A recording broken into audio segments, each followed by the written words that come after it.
இதுவரை மூன்றாவது அணி பண்ண தவிர விஜய் பண்ணுவார் நீங்க நினைக்கிறீங்களா? இல்லை விஜய் வந்து அந்த தவிர பண்ண மாட்டார் நினைக்கிறீங்க? இல்லை, விஜயை பொறுத்தவரையில் நமக்கு என்ன விமர்சனம் இருக்குதுன்னா, அவருடைய கொள்கையில் வந்து குழப்பம்லாம் இல்லை. அவர் தமிழ்நாட்டுக்கு எது ஏற்புடைய கருத்தாக இருக்குமோ அதையெல்லாம் அவர் சொல்கிறாரு. பெரியார் வந்து எனக்கு வந்து வழிகாட்டி அப்படிலாம் சொல்கிறாரு. சொல்லிட்டு மாநாட்டுக்கு பூமி பூஜை போடுறாங்க. கொள்கை வழிகாட்டி பெரியாரா, பூமி பூஜை போடுறாங்க. அப்போ அவங்களுக்கு வந்து திமுகலையே அது நடக்கிறத பார்க்கணும் இல்லையா? கலைஞர் சமாதியில் போய் என்னென்ன கூத்து பண்ணாங்க பார்த்தோம். தான் சொல்கிறதையும் கேட்கறது இல்லை, தான் சொன்னதை பூராமே ஒட்டு கேட்கறதுக்கு வேலை செய்கிறாங்க. நான் நேராக சொன்னால் கேட்க மாட்டேங்கிறாங்க, ஒட்டு கேட்குறாங்கிறது இல்லை. அப்போ அன்புமணியை முழுமையாக வந்து ராமதாஸ் அம்பலப்படுத்திட்டாரு.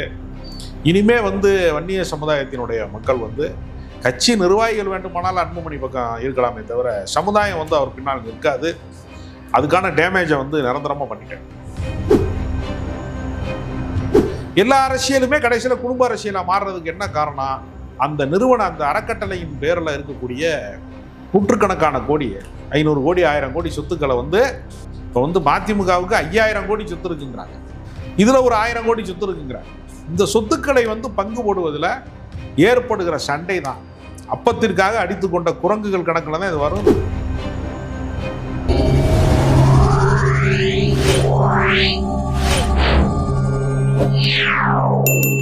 அரசியல் களம் நேயர்களுக்கு வணக்கம். இன்றைக்கு நம்மோடு நேர்காணலுக்காக அரசியல் விமர்சகர் ராஜகம்பீரன் அவர்கள் நம்மோடு இணைந்திருக்கிறார். அவரோடு பேசலாம். வணக்கம். வணக்கம். சீமான் அவர்கள் இன்றைக்கு ஒரு பத்திரிகையாளர் சந்திப்பில் பேசும்போது பார்த்தீங்கன்னா, தமிழ்நாட்டை பொறுத்த வரைக்கும் மூன்றாவது கட்சியால் ஒரு பெரிய அளவில் இம்பாக்ட் வந்து கொடுக்க முடியல. அது என்ன காரணம் நீங்க நினைக்கிறீங்க? திமுக அதிமுக அல்லாத மூன்றாவது அரசியல் சக்தி முளைக்கிற போதெல்லாம் பெரிய நம்பிக்கையோடு தான் மக்கள் அதை பார்க்கிறார்கள்.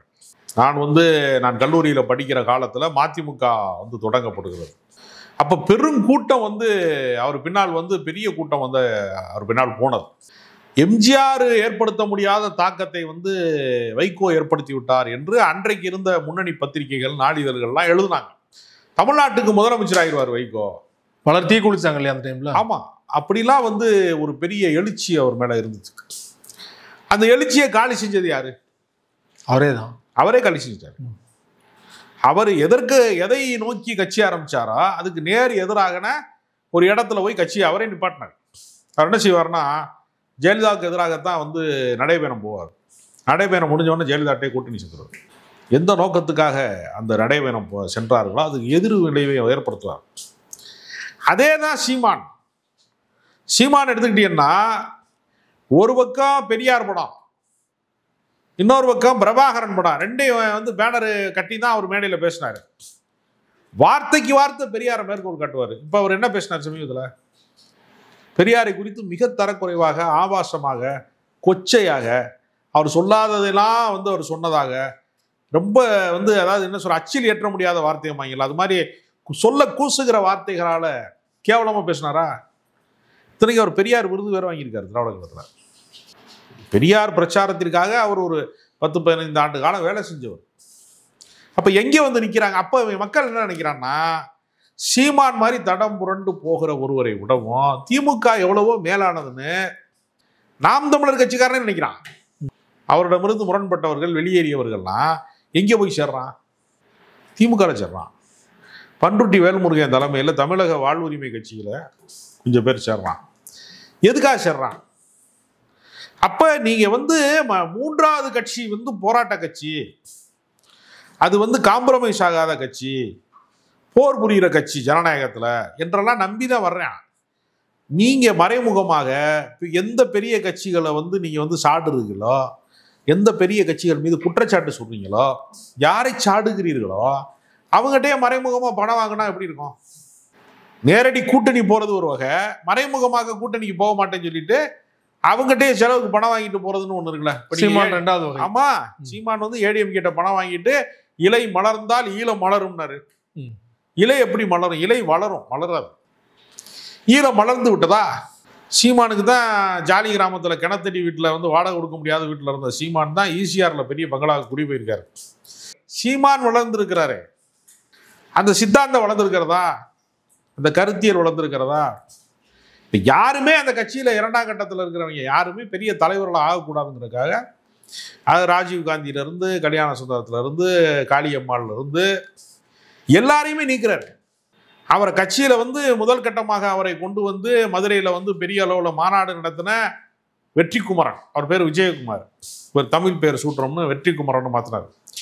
அவர்லாம் வந்து வாழ்நாள் அதுக்காகத்தான் நான் பிறந்திருக்கேன்ற மாதிரி வாழ்ந்தார். அவர் ஒரு பெரிய ஒரு சிவில் இன்ஜினியர், அவர் நிறைய கன்ஸ்ட்ரக்ஷனு பெரிய பெரிய இதில் வந்து அவரே கான்ட்ராக்ட் எடுத்து பண்ணுவார். கோடிக்கணக்கான ரூபா வந்து பணங்களை செலவு பண்ணுவார். அவரெல்லாம் ஒரே நாளில் தூக்கி வெளியே போட்டாங்க. அப்போ திமுக அதிமுகவில் வந்து அந்த காசை செலவு பண்ணியிருந்தான்னு வச்சுக்கோங்க, அவர் இன்னைக்கு எம்பி எம்எல்ஏவாக இருப்பார், அமைச்சராக கூட இருப்பார்.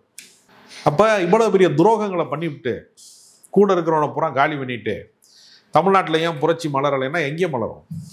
மாற்று சக்தி ஏன் முளைக்க முடியலைன்னா எப்படி முளைக்க முடியும்? கட்சியை ஆரம்பிச்சு விட்டுட்டு பிக் பாஸுக்கு போயிட்டாரு கமலஹாசன். எம்பி ஆயிட்டார் இல்லையா? ஆமாம், அவர் எம்பி ஆனாருங்க. கட்சி என்னானது?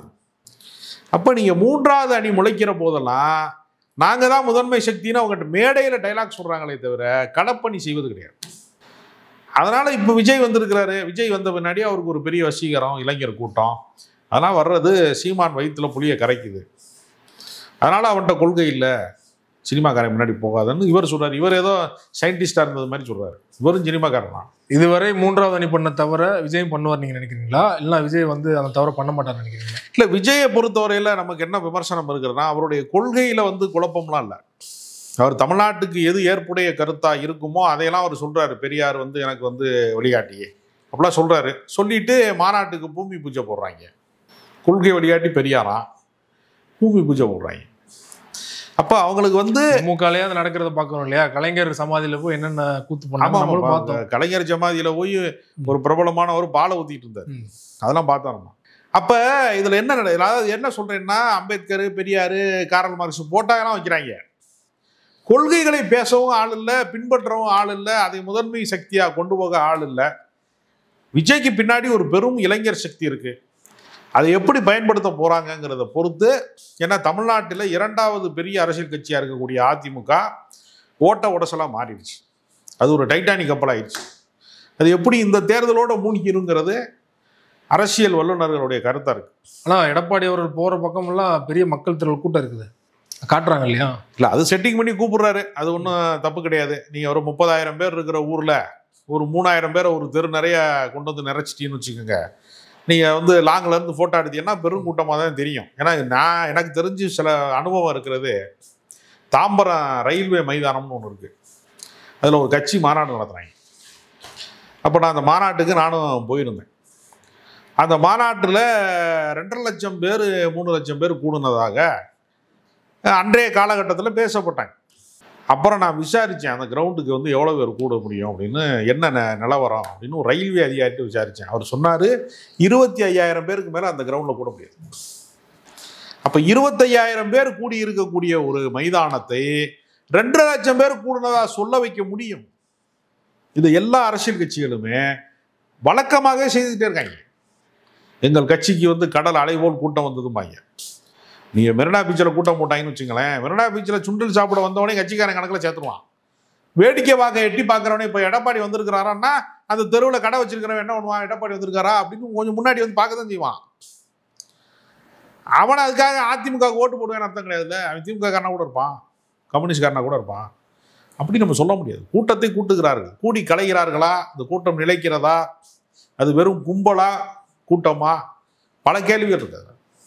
ராமதாஸ் அன்புமணி அந்த சண்டையை தொடர்ந்து வந்து என் வீட்டில் ஒட்டு கேட்பு கருவி இருக்குன்னு சொல்லிட்டு ராமதாஸ் புகார் சொன்னார். சில நாட்கள் கழித்து அன்புமணி தான் அதை வைத்தார் அப்படின்னு சொல்லிட்டு பகீர் குற்றச்சாட்டு ஓப்பனாக உடச்சி பேசிட்டாரு. இன்றைக்கு பார்த்தீங்கன்னா ஒய்ஃபை மூலமாக என்னுடைய சிசிடிவியில் ஹேக் செய்யப்பட்டுள்ளது அப்படின்னு சொல்லிட்டு மீண்டும் மீண்டும் ஒரு குற்றச்சாட்டு சொல்லிகிட்டே இருக்கார் இல்லையா? எப்படி பார்க்குறீங்க? இல்லை, ராமதாஸ் அவர்களுடைய குற்றச்சாட்டில் வந்து நியாயம் இருக்குது. ஏன்னா அவர் இன்றைய அந்த நவீன அறிவியல் சாதனங்களை எல்லாம் பயன்படுத்தக்கூடிய தலைமுறை சார்ந்தவர் கிடையாது. அப்போ அடுத்த கட்டமாக இருக்கக்கூடிய இளைஞர்களாக இருக்கக்கூடியவர்கள் தான். நீங்கள் வந்து இப்போ வீட்டிலே நம்மளே ஒரு செல்ஃபோனு யூஸ் பண்ணிட்டு இருக்கும்போது ஒரு விஷயம் தெரிலனா நம்மளுடைய வயதில் இளைஞர்களாக இருக்கிறவங்க இன்னொருத்தர் சிறுவனாக இருக்கிறவங்க சரி பண்ணிக்குவாங்க. அதை இந்த லாக் எடுத்து விட்டுனா அவங்க எடுத்து விட்ருவாங்க. கொஞ்சம் ஏஜ் ஆன ஆளு, மிடில் ஏஜ் ஆளுக்கு வந்து தெரியாது அதை பற்றி. தொழில்நுட்பம் வந்து முழுக்க முழுக்க இளைஞர்கள் பயன்படுத்துகிற சாதனமாக மாறின பின்னாடி அவருக்கு வந்து எங்கே வச்சுருக்காங்கிறது இப்போ தான் தெரியுது. அது வச்சது அன்புமணிங்கிறது மூலமாக அவர் பயங்கரமான கடுப்பில் இருக்கார். தான் சொல்கிறதையும் கேட்கறது இல்லை, தான் சொன்னதை பூராமே ஒட்டு கேட்கறதுக்கு வேலை செய்கிறாங்க. நான் நேராக சொன்னால் கேட்க மாட்டேங்கிறாங்க, ஒட்டு கேட்குறாங்கிறது இருக்குல்ல. அப்போ அன்புமணியை முழுமையாக ராமதாஸ் அம்பலப்படுத்திட்டாரு. இனிமே வன்னிய சமுதாயத்தினுடைய மக்கள் கட்சி நிர்வாகிகள் வேண்டுமானால் அன்புமணி பக்கம் இருக்கலாமே தவிர சமுதாயம் அவர் பின்னால் நிற்காது. அதுக்கான டேமேஜை நிரந்தரமாக பண்ணிட்டாரு. பலரும் இந்த சண்டையின் ஆரம்பத்தில் பார்த்தீங்கன்னா இது பேசி வச்சு பண்ணுறாங்க, இதெல்லாம் நாடகம்னு சொன்னாங்க. ஆனால் ராமதாஸ் நினச்சிருந்தாவோ அன்புமணி நினச்சிருந்தாவோ ஈஸியாக சுமூகமாக அதை முடிச்சிருக்கலாம் இல்லையா? இந்த அளவுக்கு வளர்ந்ததுக்கு என்ன காரணம் நீங்கள் நினைக்கிறீங்க? அன்புமணியினுடைய பிடிவாதம் தான். அவர் தானே பதவி கொடுத்தாரு. இப்போ ஜி.கே. மணிக்கு மாநில தலைவர் பதவி யார் கொடுத்தது? கடந்த காலங்களில் ராமதாஸ் கொடுத்தாரு. அதுக்கு முன்னாடி பேராசிரியர் தீரனுக்கு அந்த பொறுப்பு கொடுத்தாரு. இப்போ மாநில இளைஞரணி செயலாளராக இவர் அன்புமணி ராமதாஸுக்கு முன்னாடி புதுக்கோட்டையை சேர்ந்த K.M. ஷெரீப் தான் தலைவராக இருந்தார். அப்போ அவங்கெல்லாம் அந்த பதவியை விட்டு போகும்போது இது எனக்கு தான் சொந்தம் அப்படின்னு பேராசிரியர் தீரன் சொன்னாரா? K.M. ஷெரீப் சொன்னாரா?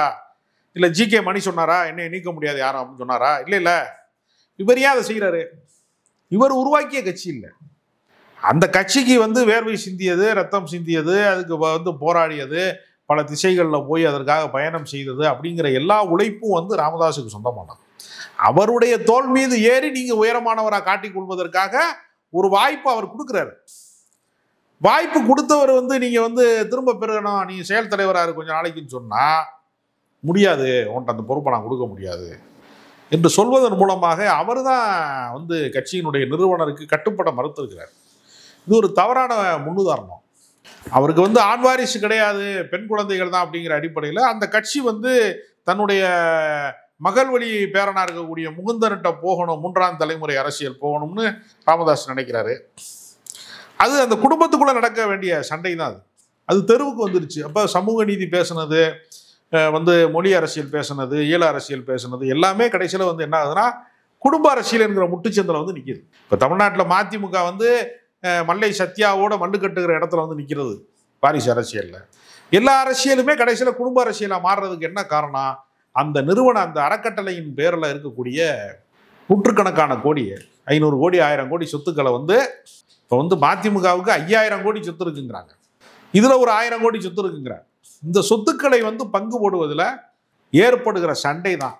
அப்பத்திற்காக அடித்து கொண்ட குரங்குகள் கணக்கில் தான் இது வரும், இந்த சமூக நீதி கணக்கில் வராது என்பது அவர்களோடு பழகியவர்கள் நமக்கு சொல்லுகிற செய்தியாக இருக்கு.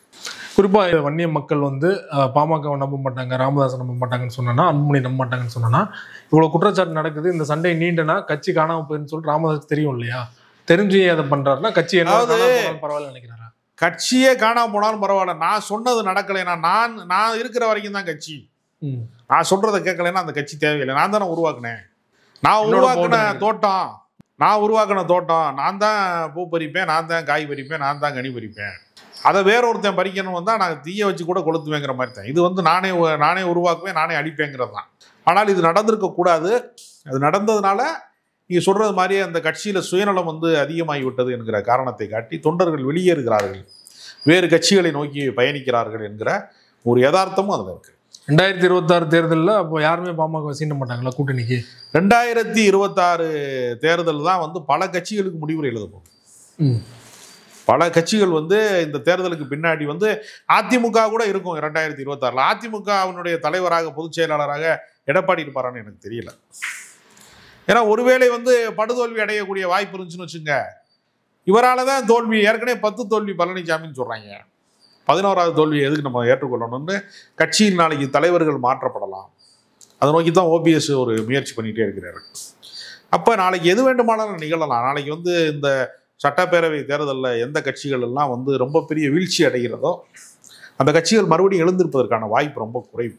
ஏன்னா கொள்கை கோட்பாடுகள் வலிமையாக இருக்கிற வரைக்கும், இப்போ திமுக தொடங்கும் போது மொழி கோட்பாடு, சமூக நீதி கோட்பாடு, மாநில சுயாட்சி, அதுக்கு பின்னாடி கட்சி பல மடங்கு வளர்ந்துருக்கலாம், கார்பரேட் மயமாயிருக்கலாம், எல்லாமே ஆயிருக்கலாம். ஆனால் அடிப்படை கொள்கைங்கிறது அந்த தண்டவாளத்தை இன்னும் தகர்க்காமல் இருக்காங்க. எந்த கட்சியாக இருந்தாலும் அந்த அடிப்படை கோட்பாடு, RSSனுடைய அடிப்படை கோட்பாடை வச்சு தான் இந்துத்துவ அரசியல் செய்யலாம். அடிப்படை கோட்பாடுகளை நீங்கள் தகர்த்துட்டீங்கன்னா கட்சி காணாமல். அது எந்த சித்தாந்தமாக, அது வலதுசாரி அரசியலா இடதுசாரி அரசியலா என்பது அல்ல. அடிப்படை கோட்பாடுகளை நீங்கள் பின்பற்றி தான் அரசியல் கட்சியை நடத்த முடியும். அதை தகர்த்துட்டாங்கன்னா அந்த கட்சியில் ஆட்டோமேட்டிக்காக எல்லாரும் கலைஞ்சு போயிடுவாங்கிறது தான் யதார்த்தம். சமகால அரசியல் தொடர்பாக பல்வேறு விஷயங்கள் என்னோட பகிர்ந்து கொண்டே மிக்க நன்றி.